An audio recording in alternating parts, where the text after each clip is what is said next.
Egyptian collection in the Louvre in Paris. And we're looking at the Seated Scribe. This goes back to the Old Kingdom. So this is more than 4,000, almost 5,000 years old. And I think what draws people to this relatively small sculpture is how lifelike it is, given how old it is. This sculpture is made of painted limestone and dates from around 2600 BCE, placing it in the Old Kingdom period. It was discovered in Saqqara near Memphis in Lower Egypt, but today it can be viewed in the Louvre. The man sits cross-legged, a white kilt's his only clothing. He stares attentively ahead, hands poised and ready to start writing. We can almost imagine a pharaoh or official walking around dictating a speech and waiting for the scribe to write down their ideas.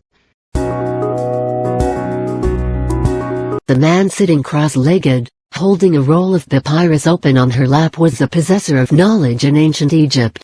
The scribes were civil servants. Scribe was an excellent career to take. The scribes had secondary education and training. They had the opportunity to take a high rank, who brought them wealth, work and power.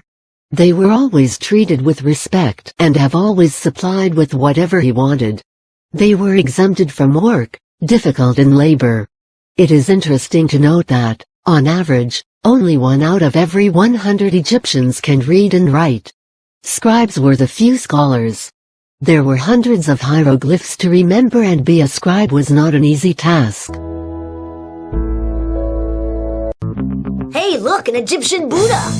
No, it's the scribe. And besides, Buddhas aren't Egyptian. Why is he sitting down with that funny look on his face? What's he waiting for? Well, he's writing. You can see the paper. Except there wasn't any paper at that time. They used papyrus. And the pencil is the stem of a reed. So this is original plant, the papyrus plant. The plant grows up in the River Nile, but nowadays we have special places for it.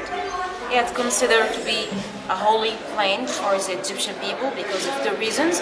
The first reason is the shape of the flower, looks like the rays of the sun, and we use it for making perfumes.